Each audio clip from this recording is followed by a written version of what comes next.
You paying more this winter to keep your house warm? Biden is here to make it worse. Oh God, so much worse. Okay, so we all know that Biden and his administration hates fossil fuels. Coal, fracking, natural gas, oil, everything. He's been very open about it, saying very clearly he wants to end oil companies, no drilling. Would there be any place for fossil fuels, including coal and fracking, in a Biden administration?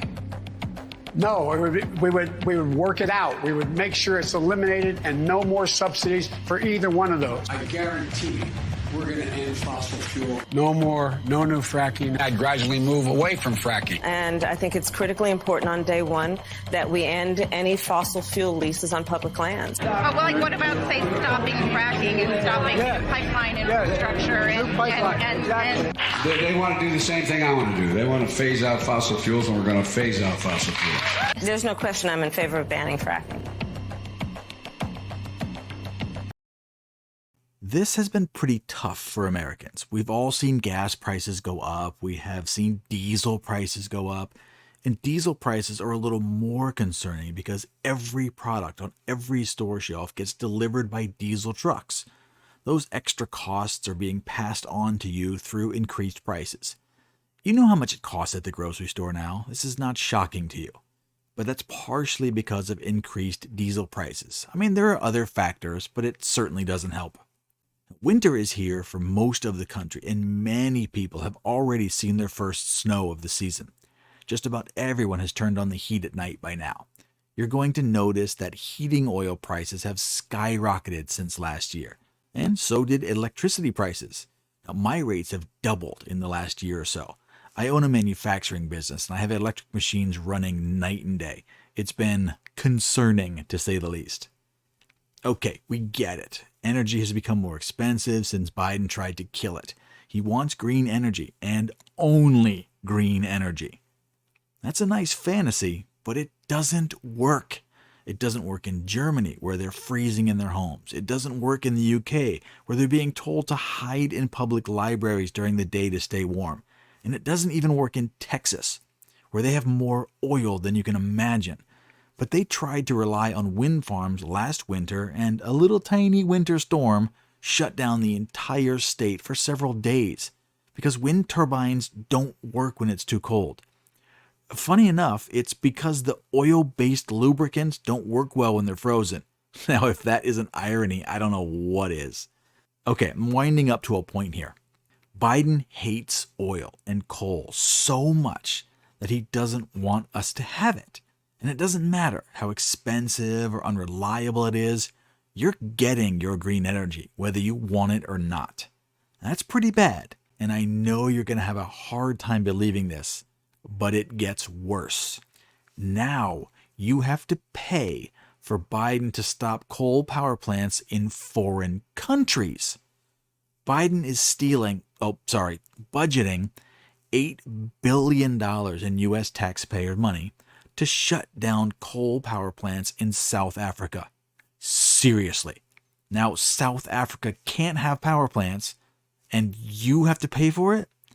I have to pay for it. My neighbors have to pay for it. Haven't we suffered enough?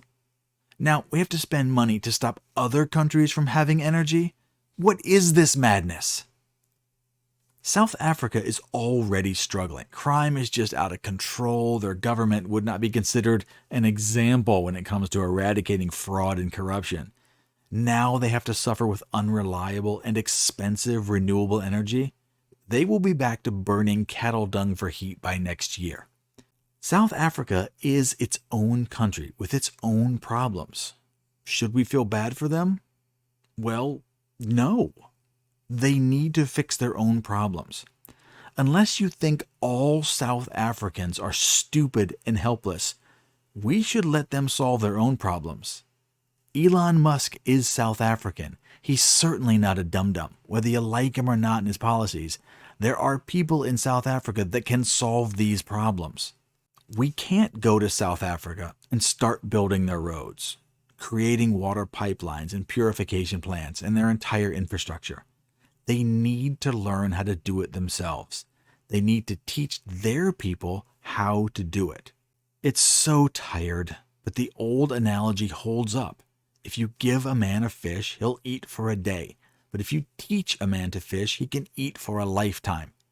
I want them to learn the skills of how to create their own society according to their laws, customs, and principles. If we come over and drop a bunch of cash, then leave, they're no better off in just a short time.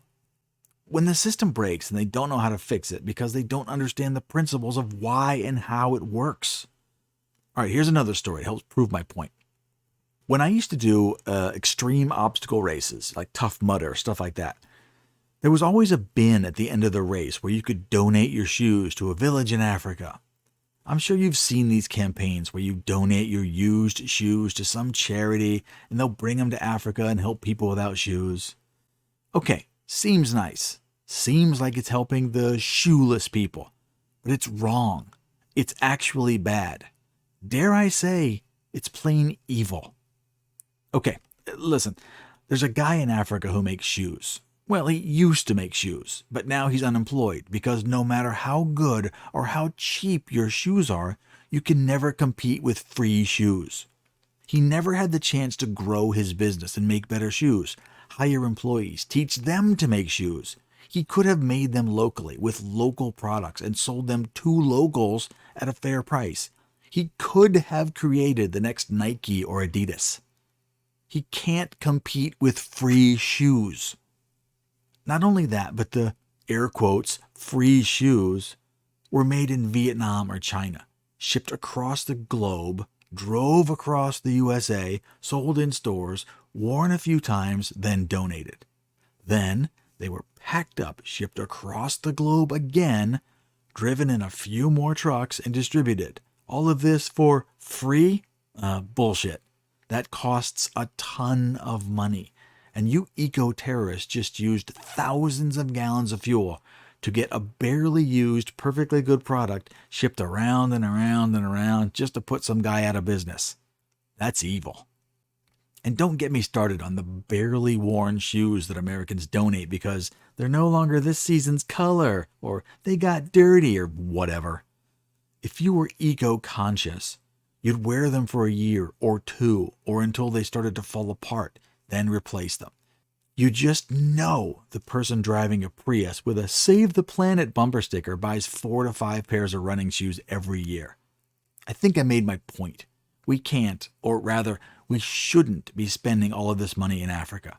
They would be so much better off if they had a chance of success.